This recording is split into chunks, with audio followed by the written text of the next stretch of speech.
We just got something really special in the mail from Wyrd Games. Specifically, I bought some special edition models from the Black Friday sale. I've been waiting all year to buy these. Let's check it out. Roll that intro, please. What's up, you guys? Welcome to Corner Case. You're in the hobby corner.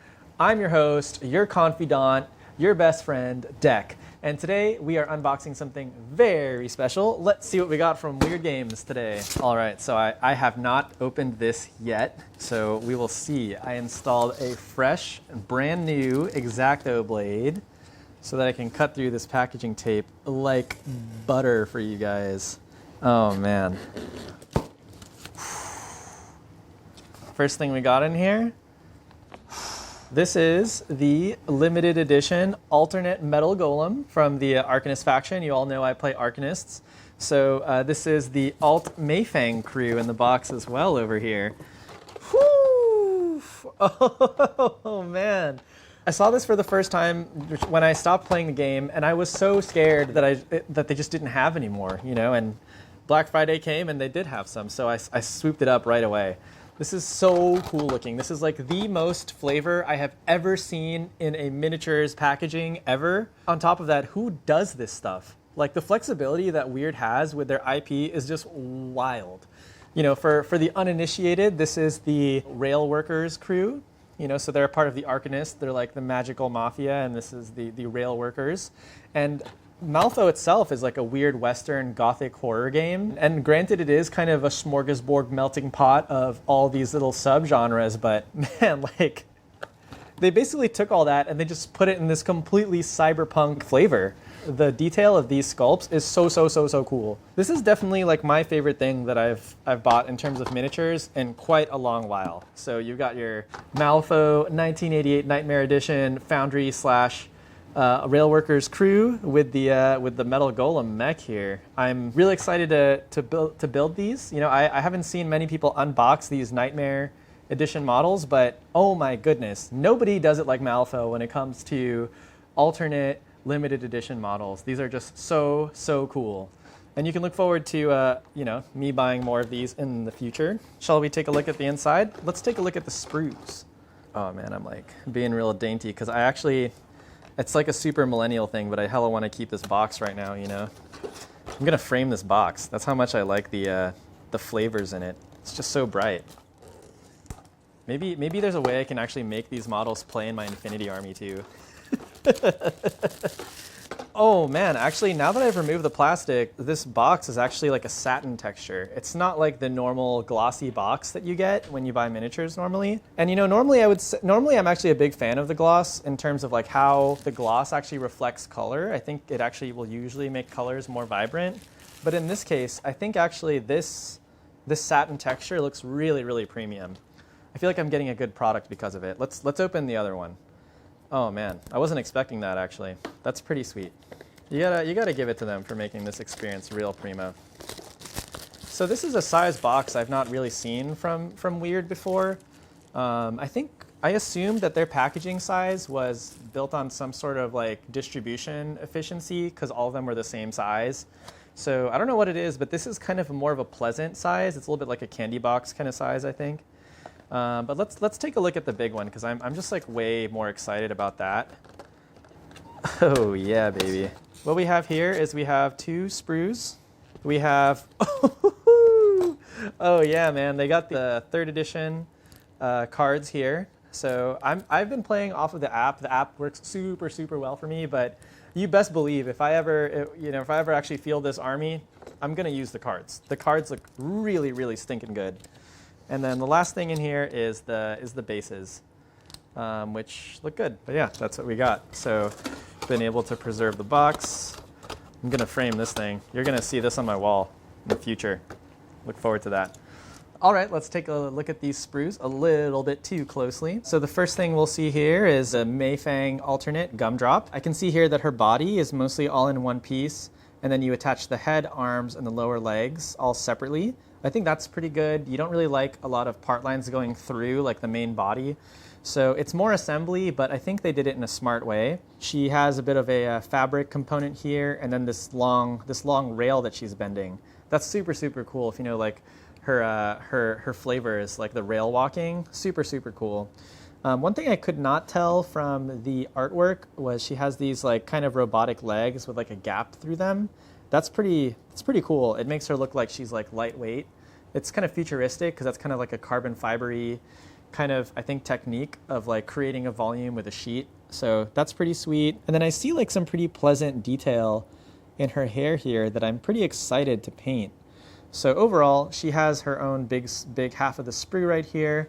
And then her totem, this alternate spritz, has its own sprue. What I immediately can tell is it has like a pleasant size. It has like a pleasant, like, it looks like it's probably 10 millimeters in diameter. So it's gonna feel really good to paint and to pick up. And the legs here are kind of reminiscent of the steam arachnids. I think that's pretty sweet. I like anytime like a miniatures company in their sculpts will actually like reuse design elements. So they designed like the steam arachnids legs a certain way. So when they do that again on a different model, it becomes repetition, and that becomes like a consistent design language within a line. So very small thing to notice here, but I think that's pretty important. Besides, I just think the fish is like pretty sick. Next, there are 4 mini sprues here attached to one. Each one contains a rail worker and then the alt henchman. And so they're actually quite a bit of assembly for what I would consider like, I think they're like 5-point models or 6-point models or something. So, but they look super, super cool. So I'm excited to paint them. But as you can see here, quite a bit of assembly, especially on tagline over here. But tagline does kind of seem to be like the model that you want to paint. I think tagline is probably the coolest model in the box besides Gumdrop, actually. So a lot of assembly, but just from the detailing, I'm already like, this is the next thing I want to paint. I'm just going to push aside all my other projects for it. Next, we're going to take a look at the Alt Golem. This is the fun-sized box. Let's see what's in here. Oh, quite a bit of foam, actually. Oh, because this model is actually pre-assembled. That's pretty new for them. I know that they're doing it for the new Malifaux burn stuff, but personally, I haven't tried it. So we'll see. I think the Humbug rug we opened up earlier looks pretty good. Ooh, oh yeah, baby. It comes in this kind of like ball of foam, and then it's in this baggie. Let's take a look at it. As you can see behind me, I am the proud owner of many Kickstarter games, and thus I would consider myself an expert in miniature plastics that are not on sprue. And this right here feels pretty good. It's not floppy. That's kind of like the main issue you have when you get like injection molded parts is like the floppiness. But this guy right here is feeling pretty solid, almost like way too solid. Actually, some interesting things I'm noticing here. It looks almost like the arm is molded in the same part as the body. And that's actually kind of really impressive, especially given the amount protrusion it is. And you wouldn't normally see that, so it seems like they were able to save themselves some assembly. I think they actually, this model has fewer parts than you might think. There's the head, the torso plus arms, the lower body and legs is one, and then there's a couple of these issues on the back that are glued on separately. So the little ammo belt is a part of the gun, and it plugs into the torso after. Actually, it looks like maybe this arm, the gun arm, is actually separate. And then these 2 little fuel things on the back are also separate that get glued in. But for the most part, pretty sweet. I'm excited about this. The feet look like they don't exactly like line up. I'm wondering if this is yeah, it's like pliable. I'm wondering if I'm going to need to do a little bit of hot water here. Yeah, but for the most part, this pre-assembled is like pretty good. And if you watched my last video on the popularity of X-Wing, you will know that I am a big proponent of pre-assembled in order to get more people into the hobby. Pre-assembled is table stakes, and pre-painted is super table stakes for people to just get in.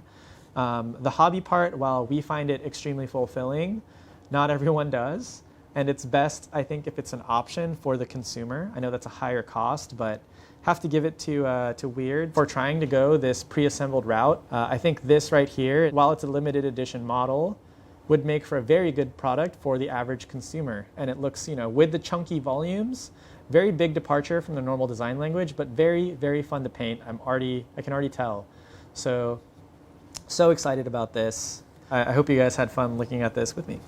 So that was unboxing the Malifaux Nightmare Edition 1988 Mayfang Crew Box and alternate Metal Golem. I hope you guys had fun because this is the type of thing that I haven't been seeing online. So I really wanted to make this content because this is the content I wanted to see. Like, okay, like I'm pretty liberal with my hobby dollars, but the reality is I'm not going to be getting like every limited edition model, and especially for Malifaux, not the biggest game. I think there's not that many people who are going to be doing this content, but you know, I wanted to see this, and I personally wanted to own these models. So if you wanted to own these models and you missed out, I hope that I was able to give you a little something. Otherwise, if you were on the fence, dude, just freaking buy them. They're so cool. And look forward to seeing these on the channel in the future in one way or another. If I ever do bat reps or whatever, I'm playing these just to get them in the bat rep. That's how much I like these. Thank you again for swinging by. Hope you had fun in the hobby corner with me. And like and subscribe, please. I beg you. I'm desperate. Otherwise, I'll see you next time. Please like and subscribe. We've been through enough.